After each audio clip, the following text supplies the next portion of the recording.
SP hybridization. Will you be able to remember this? I'll learn to remember it. Take some practice. But yeah, of course, it's gonna take practice.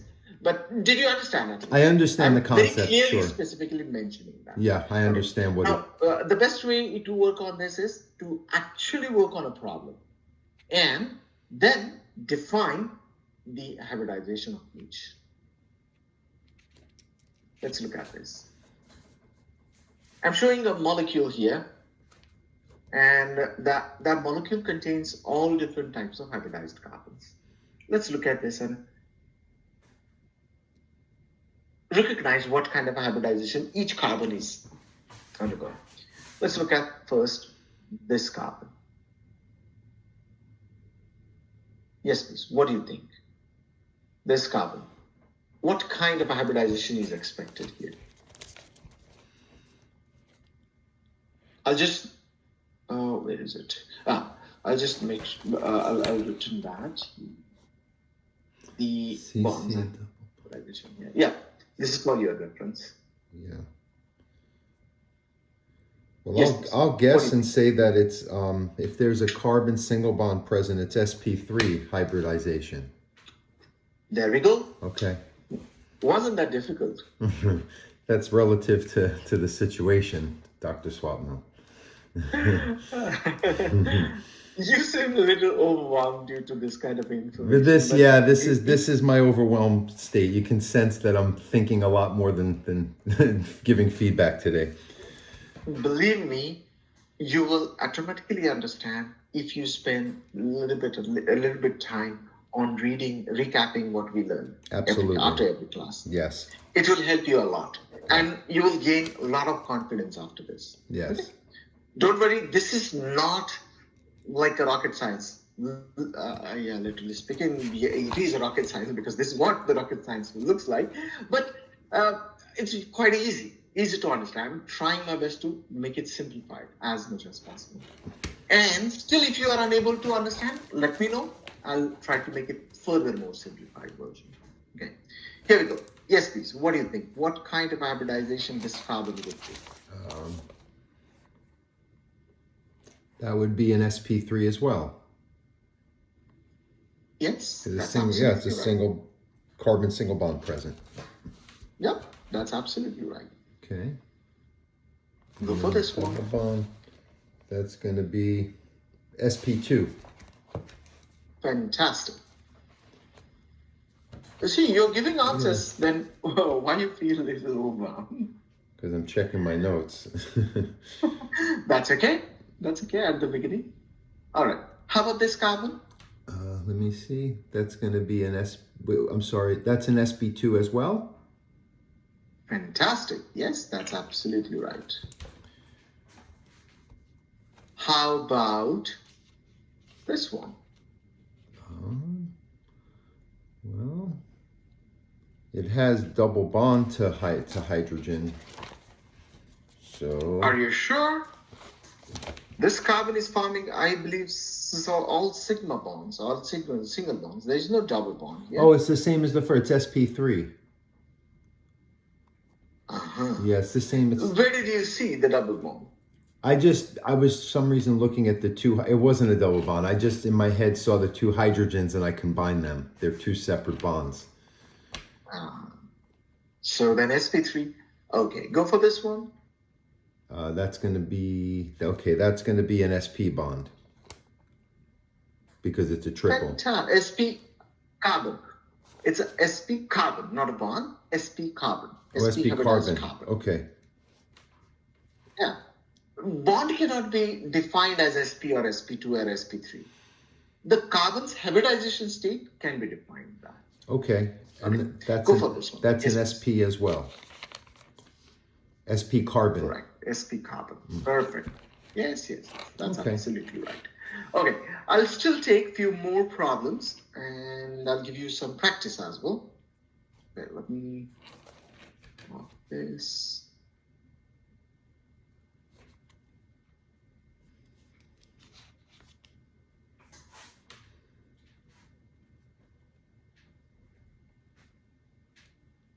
We'll work on a couple of problems here.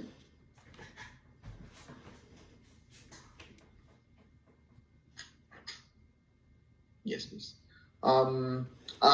Let's do this. I think so. Rest everything would be easy for you.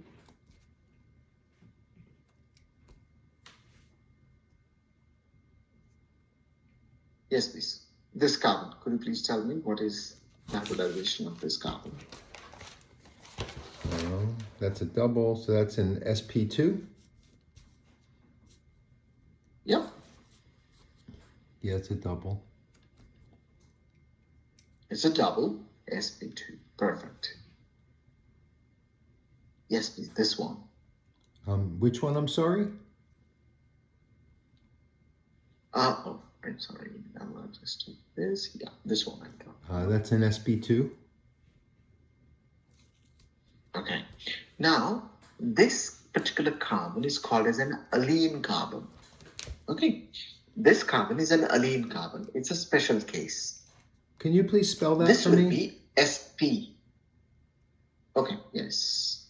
Alene carbon. ALLEN. Alene. Alene Okay. carbon. Okay.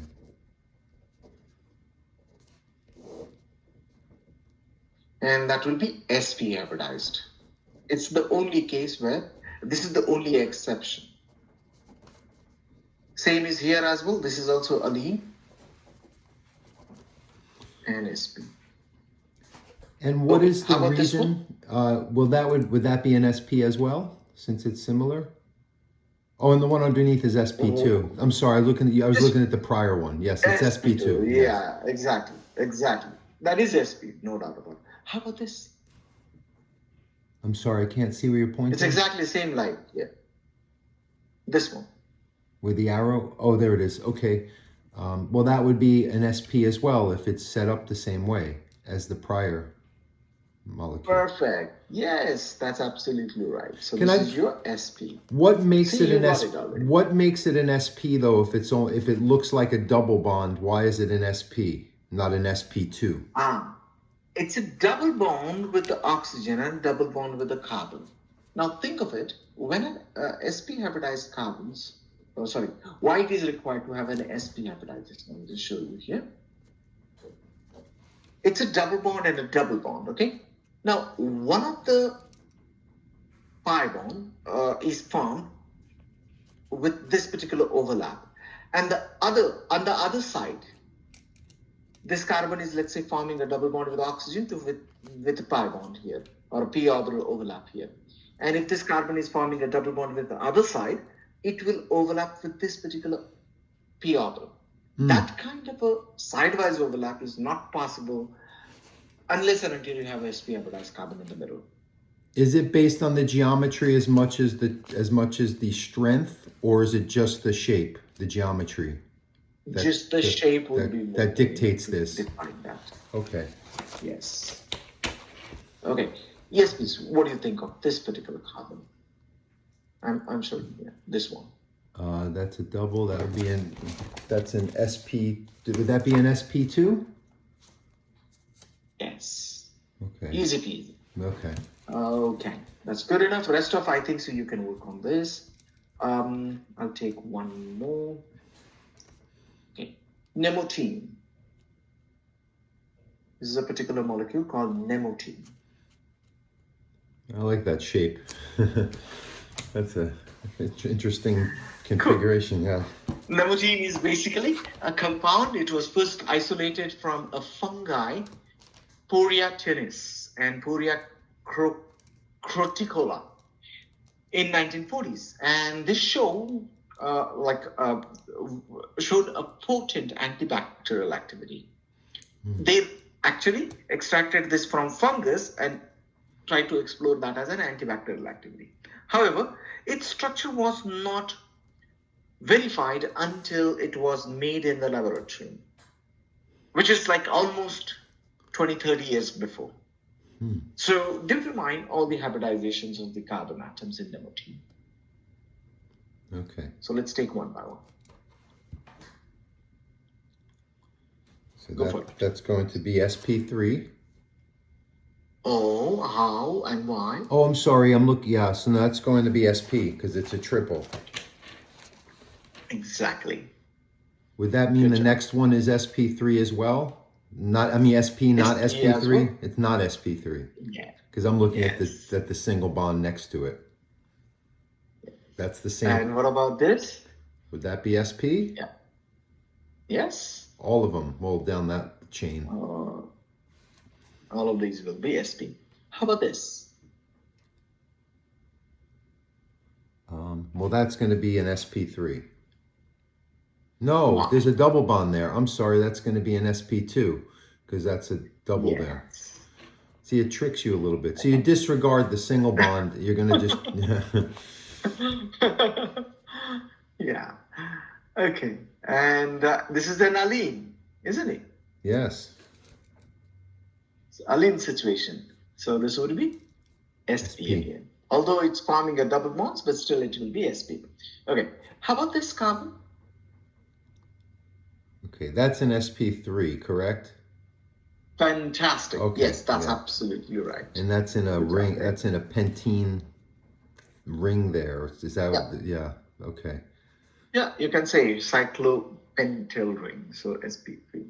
Okay, I'll ask for one more only.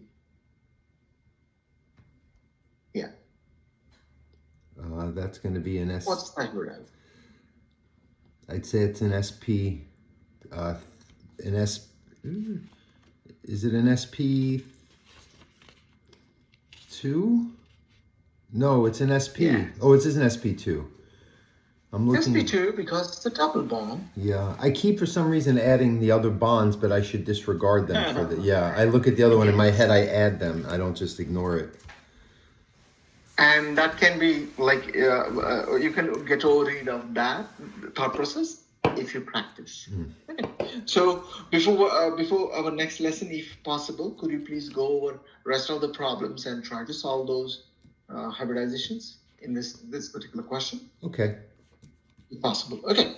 Now, given a limited amount of time, I'll straight away move on to the bond strengths because see we have to run faster as well. So I have to for next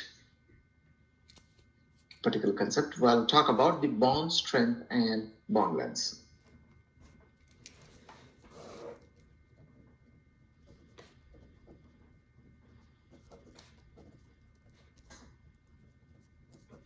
Okay. What we have seen so far allows us to compare single bonds, double bonds, and triple bonds. A single bond has only one bonding interaction. That is a sigma bond because they overlap upon, the atomic orbitals overlap upon each other on the same axis. On the other hand, double bond has two bonding interactions. One is a sigma and one is a pi bond. Mm-hmm. Whereas triple bond has three interactions, sigma and 2 pi. Okay. Therefore, it is not surprising that the triple bond is much more stronger because you have more interaction as compared to the double bond, and the double bond is more stronger than the single bond because you have only one interaction in that. Mm-hmm. So I'll just give you a table of comparison for the bond strengths and the bond lengths of different molecules, which contains different hybridizations as well, or different bonding as well. Mm-hmm. Okay, the nutshell to remember here, if there is a single bond character, single bond between the carbon and carbon, the bond length is going to be farther, and the bond will be weaker. So bond energy defines the strength of a bond. How do we determine the strength of a bond? The bond strength can be defined based on the bond energy. What is a bond energy? Bond energy is an amount of energy required to break that bond. Is that kilojoules per mole? Yes, indeed. Okay. It's kilojoules per mole. Perfect. So bond energy is energy required to break that bond. More the stronger bond between the atom, it will take more amount of energy to break it. Okay? And more the stronger interaction, more is the stronger bond. So you have single bond will be weakest bond. Double bond will be further, more stronger bond because you have a stronger interaction. and triple bond will be furthermore stronger interaction, so stronger bond or the strongest bond. See, it takes only 368 kilojoules per mole to break the single bond. It takes 632 kilojoules to break the double bond, and it takes only 820 kilojoules to break the triple bond. Make sense? Yes. So that's why triple bond is the strongest bond. It's more than double. And the bond length is opposite. More stronger bonds means stronger interactions. Stronger interactions means the carbon atoms will be more closely, tightly held together. But it's not exponentially. It doesn't increase exponentially. It's just based on the molecules. No, not necessarily. Yeah. It's based on like case to case. Yes, I see that. Okay. Case to case, it is different. All right. The triple bond in acetylene would be 120 angstroms away from each other, or bond length will be 1.2 angstrom. In some cases, that will be 130, which is 140 as well. A triple bond can be 120 or 130 or 140 as well. But in acetylene, it is 1.2 for sure. Okay. Okay. So it's case to case. Overall, what I can say, as number of bonds between the carbon and a carbon increases, the interaction increases, and that's why bond strength increases as well. Whereas bond length decreases. Okay, I understand. Fair enough? Yes. Yep. Sounds good. All right. So I suggest you to work on this particular problem on yourself. It's easy based on this concept. I would like you to try indicating these three bonds in terms of increasing bond length. You will arrange, let's say, A, B, and C. You define those or list those in increasing bond length. All right? Okay. You try working on this one. Will that be okay? Yes. Okay, sounds good then. We'll stop for today. Okay. And we'll see you after some time. It will be early in the morning, but for you, it will be same day. All right? Okay, thank you. We'll see you then. Bye-bye. Bye-bye. Take care. Bye.